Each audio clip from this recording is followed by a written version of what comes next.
नमस्कार, जय हिंद साथियों। स्वागत है आप सभी का यूट्यूब चैनल एजुकेशन वे में। दोस्तों, आज की इस वीडियो में हम ईवीएस के कुछ महत्वपूर्ण प्रश्न उत्तर को देखने वाले हैं। दोस्तों, आपको बता दें, यदि आप सी टेट, हरियाणा टेट, इसके अलावा यदि आप यूपी टेट और रीट एग्जाम में हिस्सा ले रहे हैं तो ये वीडियो आपके लिए अति महत्वपूर्ण होगा। दोस्तों, वीडियो को ध्यान से जरूर देखिएगा क्योंकि सभी प्रश्न आपके सिलेबस पर आधारित हैं और कुछ ऐसे भी मैंने इस सेशन में प्रश्न रखे हैं कि प्रीवियस ईयर के आपके एग्जाम में आए हुए प्रश्न हैं। दोस्तों, वीडियो को ध्यान से जरूर देखिएगा क्योंकि एक एक प्रश्न आपके एग्जाम के लिए अति महत्वपूर्ण है।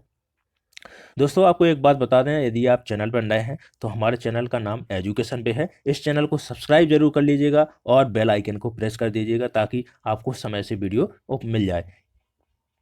तो चलिए, सबसे पहला प्रश्न है, देखते हैं कौन सा है। सबसे पहला प्रश्न है आपका, ये रहा स्क्रीन पर। कह रहा है कि संकटग्रस्त जंतु दैत्याकार पांडा पाया जाता है। ऑप्शन है ऑस्ट्रेलिया में, भारत में, चीन में या फिर ब्राजील में। दोस्तों, इंपोर्टेंट प्रश्न है, वेरी इंपोर्टेंट कहूंगा कि इंपोर्टेंट प्रश्न है, आपको इसको याद रखना है क्योंकि ये प्रश्न रिपीटेड प्रश्न है और सीटेट एग्जाम में यहाँ से प्रश्न बन चुका है। तो देखिए, कह रहा है कि संकटग्रस्त, संकटग्रस्त का मतलब होता है ऐसी जाति जो विलुप्त होने की कगार पर है। वो दैत्याकार पांडा की जाति है जो जो विलुप्त होने की कगार पर है, वो किस देश में पाई जाती है। देखिए, दैत्याकार पांडा को मैं आपको एक नाम और बता देता हूं, इसको लाल पांडा के रूप में भी जानते हैं। देखिए, लाल पांडा के रूप में भी इसको जानते हैं। तो कहां पर पाई जाती है पूछ रहा है आपसे। तो देखिए, ऑप्शन तीसरा राइट आंसर हो जाएगा। कहां पर पाई जाती है? चीन में पाई जाती है। तीसरा विकल्प सही उत्तर हो जाएगा। लेकिन यदि आपसे पूछता है कि भारत में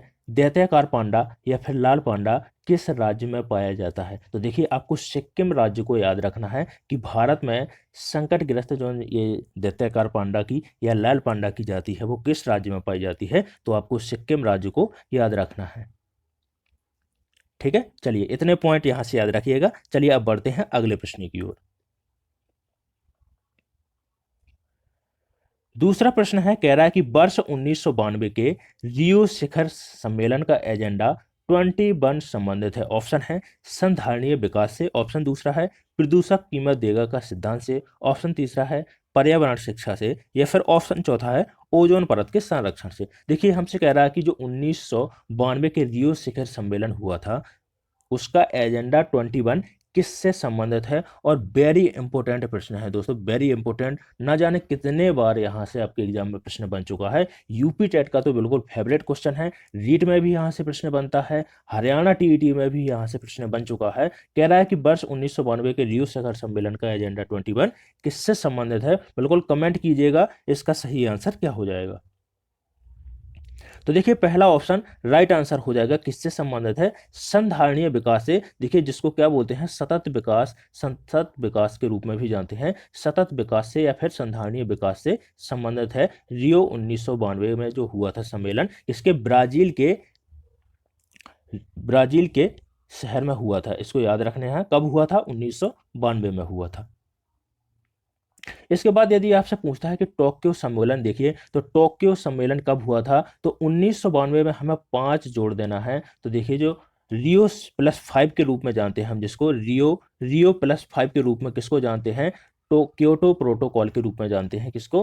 क्योटो प्रोटोकॉल के रूप में जानते हैं। तो देखिए, कौन सा हो जाएगा जिसमें कार्बन की कटौती पर ध्यान दिया गया था। तो देखिए, 1997 में हुआ था। इसको भी आप याद रखिएगा। चलिए, अगला प्रश्न देखते हैं। नेक्स्ट प्रश्न है, कह रहा है कि आर्कटिक मरुस्थल किसका दूसरा नाम है। ऑप्शन है टुंड्रा, सवाना, टैगा या फिर स्टेपीज।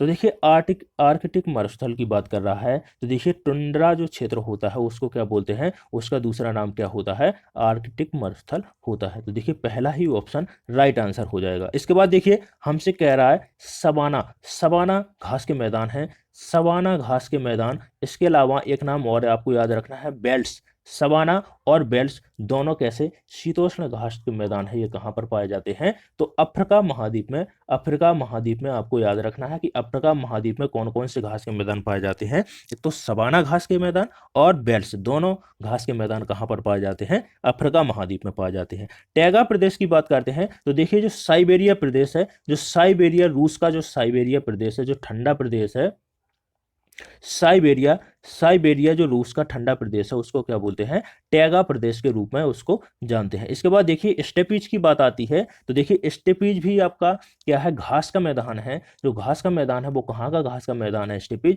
तो देखिए यूरेशिया को आपको याद रखना है। यूरेशिया, यूरेशिया का घास का मैदान क्या है, स्टेपीज है।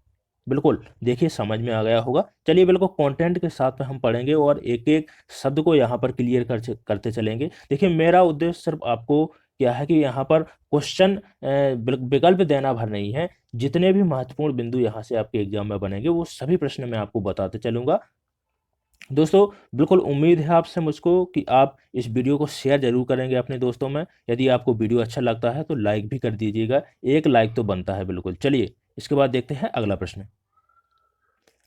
नेक्स्ट प्रश्न है, कह रहा है कि निम्नलिखित किस गैस के कारण भोपाल गैस त्रासदी हुई थी। ऑप्शन है कार्बन के कारण, या फिर कार्बन डाइऑक्साइड के कारण, ऑप्शन तीसरा है मिथाइल आइसोसाइनेट के, ऑप्शन चौथा है नाइट्रस ऑक्साइड के कारण। बिल्कुल आप लोग समझ रहे होंगे बहुत ही सरल क्वेश्चंस रखे हैं मैंने। बिल्कुल देखिए सरल क्वेश्चन नहीं है, आपकी तैयारी बेहतर है इसलिए आपको ये सरल लग रहे हैं। और देखिए ऐसे ही प्रश्न बिल्कुल हूबहू प्रश्न आपके एग्जाम में छपते हैं।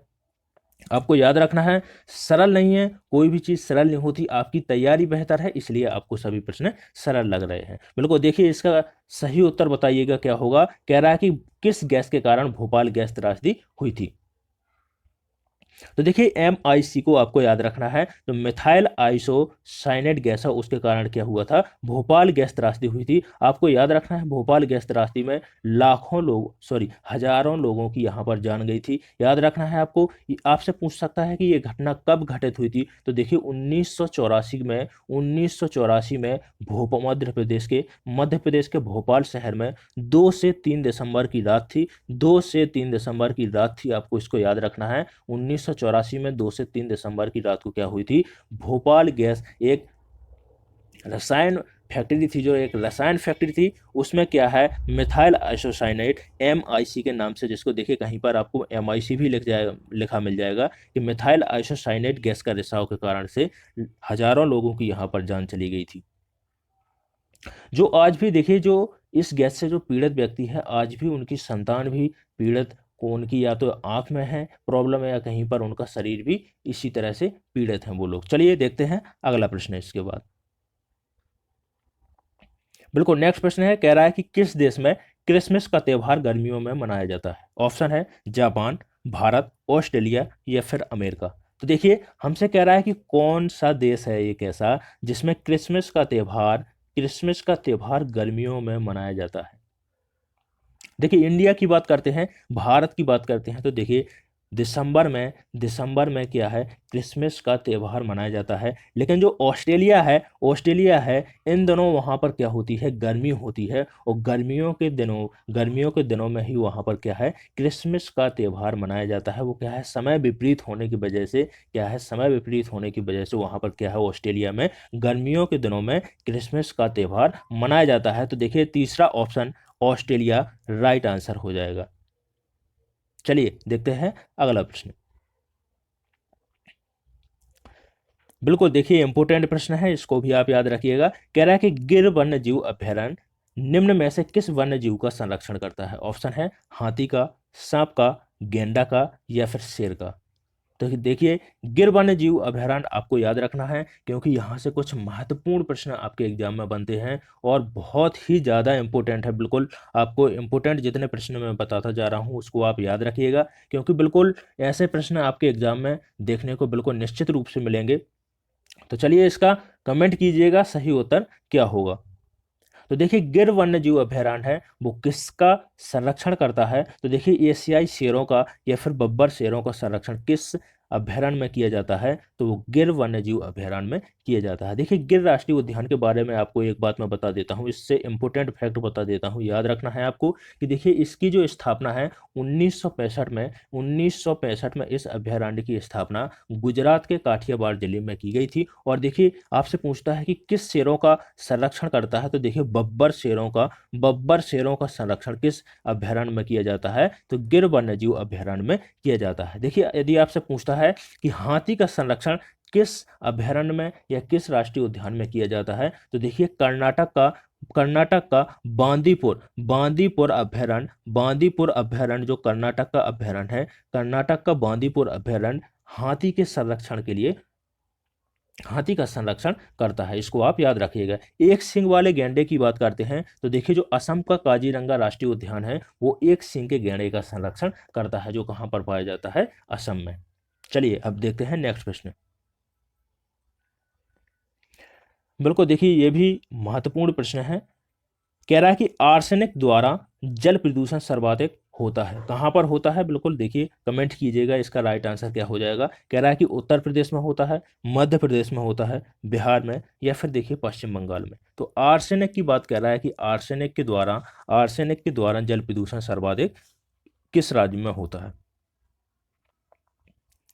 तो देखिए ऑप्शन फोर्थ राइट आंसर हो जाएगा कि पश्चिम बंगाल में आर्सेनिक के द्वारा, पश्चिम बंगाल में आर्सेनिक के द्वारा क्या है, जल प्रदूषण होता है। देखिए जो आर्सेनिक होता है इसमें यदि जल में इसकी मात्रा ज़्यादा होती है तो देखिए इससे आर्सेनिक की वजह से आपको बता देता हूँ मैं कौन सा रोग हो जाता है। इसमें एक तो त्वचा का कैंसर हो जाता है, और देखिए जो इसका रोग है वो कौन सा हो जाता है, ब्लैक फुट रोग देखने को मिलता है। कि ब्लैक फुट रोग किसके कारण होता है, तो आर्सेनिक के कारण होता है। और जो सबसे पहले ये रोग देखने को मिला था वो आर्सेनिक के कारण पश्चिम बंगाल में इसको देखने को मिला था।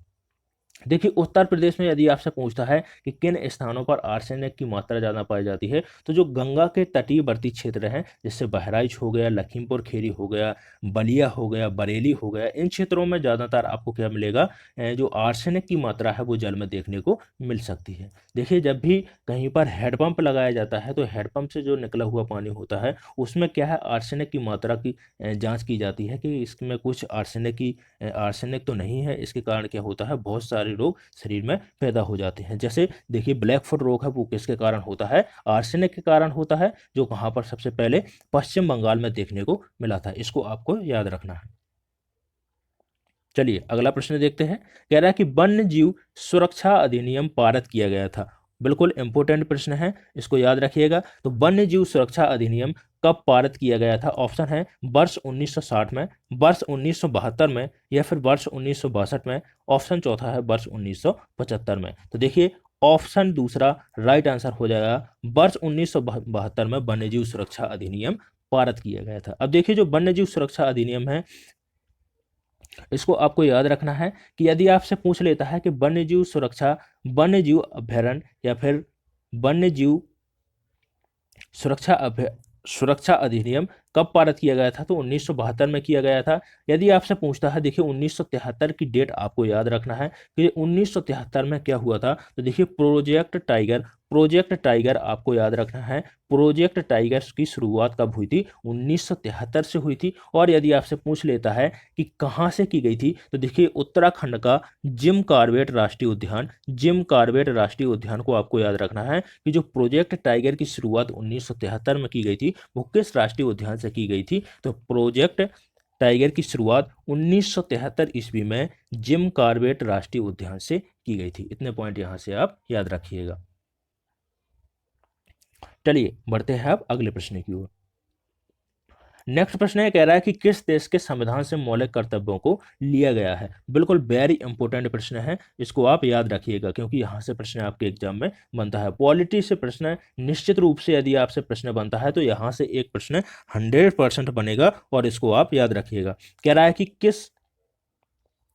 किस देश के संविधान से मौलिक कर्तव्यों को लिया गया है। ऑप्शन है जर्मनी से, यूएसए से, यूनाइटेड किंगडम से, या फिर यूएसएसआर से। तो देखिए सबसे पहले हम एक एक को देख लेंगे, फिर इसके बाद राइट आंसर लगाएंगे। तो देखिए जर्मनी की बात की है तो देखिए जर्मनी से आपातकालीन उपबंध कहाँ से लिए गए हैं, आपातकालीन उपबंध कहाँ से लिए गए हैं, तो देखिए जर्मनी से लिए गए हैं। इसके बाद देखिए यूएसए की बात करते हैं तो यूएसए से देखिए क्या है, मूल अधिकारों को कहाँ से लिया गया है, मूल अधिकारों को कहाँ से लिया गया है, तो मूल अधिकार यूएसए से लिए गए हैं। इसके बाद देखिए वित्तीय आपातकाल भी कहाँ से लिए गए हैं, यूएसए से लिए गए हैं। इसके बाद देखिए उपराष्ट्रपति का पद किस देश से लिया गया है, तो यूएसए से लिया गया है, अमेरिका से उपराष्ट्रपति का पद लिया गया है। इसके बाद देखिए यूनाइटेड किंगडम की बात करते हैं तो देखिए नागरिकता, एकल नागरिकता कहाँ से ली गई है? यूनाइटेड किंगडम से ली गई है। यदि आपसे पूछता है कि राष्ट्रपति का पद कहाँ से लिया गया है, तो राष्ट्रपति का पद भी कहाँ से? इंग्लैंड, ब्रिटेन या फिर यूनाइटेड किंगडम से लिया गया है। इसके बाद देखिए आपसे पूछ सकता है कि संसदीय प्रणाली कहाँ से ली गई है? तो देखिए ये भी कहाँ से ली गई है? इंग्लैंड, ब्रिटेन या फिर यूनाइटेड किंगडम से लिया गया है। हमसे पूछा गया है कि मौलिक कर्तव्यों को किस देश से लिया गया है, तो आपको याद रखना है कि मौलिक कर्तव्यों को कहाँ से लिया गया है? रूस से लिया गया है। मौलिक कर्तव्यों को कहाँ से? यूएसएसआर या फिर रूस से लिया गया है। तो ऑप्शन चौथा राइट आंसर हो जाएगा, फोर्थ ऑप्शन राइट आंसर हो जाएगा। अब आपसे प्रश्न बन सकता है कि मूल संविधान में कुल कितने मौलिक कर्तव्य थे? तो देखिए मूल संविधान की बात की है तो मूल संविधान में 10 थे, लेकिन वर्तमान में बात करते हैं कि कुल मौलिक कर्तव्य कितने हैं, तो 11 मौलिक कर्तव्य हैं, याद रखिएगा। चलिए अगला प्रश्न है। नेक्स्ट प्रश्न बिल्कुल इंपोर्टेंट प्रश्न है, इसको याद रखना है। कह रहा है कि तरुण भारत संघ के राजेंद्र सिंह को किस कार्य के लिए मैग्सेसे पुरस्कार दिया गया था? ऑप्शन है जल संरक्षण के लिए, सामुदायिक वानिकी के लिए, ऑप्शन तीसरा है वनों के संरक्षण के लिए, ऑप्शन चौथा है सौर ऊर्जा के लिए। तो देखिए पहला ही ऑप्शन राइट आंसर हो जाएगा कि जो तरुण भारत संघ के राजेंद्र सिंह हैं, इनको क्या है? जल संरक्षण के लिए मैग्सेसे पुरस्कार दिया गया था। इसके अलावा याद देखिए एक पॉइंट और याद रखिएगा, जो राजेंद्र सिंह हैं इनको जल पुरुष के रूप में जाना जाता है। यदि आपसे पूछ सकता है कि जल पुरुष के रूप में किसको जाना जाता है, जल पुरुष के रूप में किसको जाना जाता है, तो देखिए राजेंद्र सिंह को जल पुरुष के रूप में जाना जाता है। इसके अलावा देखिए इनको एक और पुरस्कार दिया गया था, स्टॉकहोम वाटर पुरस्कार। स्टॉकहोम वाटर पुरस्कार से भी इनको नवाजा गया था। मैग्सेसे पुरस्कार, जल संरक्षण के लिए 2 पुरस्कार दिए गए थे इनको, एक तो मैग्सेसे पुरस्कार और स्टॉकहोम वाटर पुरस्कार से भी इनको नवाजा गया था। दोनों पुरस्कार को आपको याद रखना है। और यदि आपसे पूछता है कि जल पुरुष किसको बोला जाता है, तो देखिए राजेंद्र सिंह को जल पुरुष के रूप में जाना जाता है। इसके अलावा एक और पॉइंट याद रखिएगा, सामुदायिक वानिकी आपके एग्जाम के लिए वेरी इंपॉर्टेंट है और यहाँ से प्रश्न निश्चित रूप से आपके एग्जाम में देखने को मिलेगा। देखिए यदि आपसे पूछता है कि सामुदायिक वानिकी की शुरुआत कब हुई थी और इसका उद्देश्य क्या था, तो देखिए सामुदायिक वानिकी की शुरुआत 1976 में इसकी शुरुआत की गई थी। और देखिए समाज की मदद से क्या है? वनों का प्रबंधन करना इसका कार्य है। देखिए इसका उद्देश्य क्या था कि समाज की मदद से, गांव की मदद से या फिर समाज की मदद से, गांव वालों के मदद से क्या है कि जो खाली पड़े स्थान थे वहां पर खाली पड़े स्थानों पर फलदार वृक्ष लगाकर सामुदायिक वानिकी का आंदोलन चलाया गया था। देखिए एक वृक्ष है, आपको याद रखना है, खेजड़ी का वृक्ष। खेजड़ी का वृक्ष को क्या है? सामुदायिक वानिकी के अंतर्गत इसको सम्मिलित किया गया था, जो राजस्थान में पाया जाता है। चलिए अगला प्रश्न। नेक्स्ट प्रश्न है, कह रहा है कि कौन सी गैस अधिकतम भूमंडलीय तापमान वृद्धि के लिए उत्तरदायी है? ऑप्शन है क्लोरोफ्लोरोकार्बन CFC, ऑप्शन दूसरा है कार्बन डाइऑक्साइड, ऑप्शन तीसरा है नाइट्रस ऑक्साइड, ऑप्शन चौथा है नाइट्रस ऑक्साइड। डबल ऑप्शन हो गए हैं यहाँ पर, कोई बात नहीं। चलिए कह रहा है कि कौन सी गैस अधिकतम भूमंडलीय तापमान वृद्धि के लिए उत्तरदायी है, तो देखिए दूसरा ऑप्शन राइट आंसर हो जाएगा। सबसे ज्यादा जो भूमंडलीय ताप के, जो पृथ्वी के ताप के भूमंडलीय ताप बढ़ाने के लिए जो गैस उत्तरदायी है वो कौन सी गैस है? CO2 गैस को आपको याद रखना है। देखिए जो आपके ग्रीन हाउस गैसें होती हैं वो कुल कितनी होती हैं? 5 होती हैं। एक तो देखिए CO2 हो गया, इसके बाद NO2 हो गया, इसके अलावा देखिए जल वाष्प हो गया, इसके अलावा CFC हो गया जिसको क्लोरोफ्लोरोकार्बन के रूप में जानते हैं। कितनी? 5 गैसें होती हैं जो ग्रीन हाउस प्रभाव दिखाती हैं। इसके अलावा देखिए मीथेन हो गया, CH4 हो गया। तो 5 गैसें ग्रीन हाउस के लिए उत्तरदायी हैं। चलिए अब बढ़ते हैं अगले प्रश्न की ओर। कह रहा है कि खाद्य श्रृंखला द्वारा घातक रसायनों की निरंतर बढ़ती मात्रा क्या कहलाती है? ऑप्शन है पारिस्थितिक संतुलन, ऑप्शन दूसरा है जैव संद्रण, ऑप्शन तीसरा है खाद्य स्तर और ऑप्शन चौथा है जैव अपघटन। तो देखिए ऑप्शन दूसरा राइट आंसर हो जाएगा। क्या कहलाता है? जैव सांद्रण कहलाता है। रसायनों की निरंतर बढ़ती मात्रा क्या कहलाता है? जैव सांद्रण कहलाता है। चलिए इसके बाद देखते हैं नेक्स्ट प्रश्न। कह रहा है कि केदारनाथ अभ्यारण्य निम्न के लिए जाना जाता है। ऑप्शन है बाघों के लिए, हाथियों के लिए, पक्षियों के लिए या फिर कस्तूरी मृग के लिए। देखिए कह रहा है कि केदारनाथ जो अभयारण्य है वो किसके संरक्षण के लिए उत्तरदायी है, किसका संरक्षण करता है। तो देखिए टाइगर की बात करते हैं तो बाघों का जो संरक्षण करता है, जैसे जिम कॉर्बेट राष्ट्रीय उद्यान है, जिम कॉर्बेट राष्ट्रीय उद्यान को आपको याद रखना है क्योंकि एग्जाम के लिए वेरी इंपॉर्टेंट है। जो 1973 है, 1973 में जिम कॉर्बेट राष्ट्रीय उद्यान से टाइगर प्रोजेक्ट की शुरुआत की गई थी। बाघों के संरक्षण यहीं से शुरुआत किए गए थे।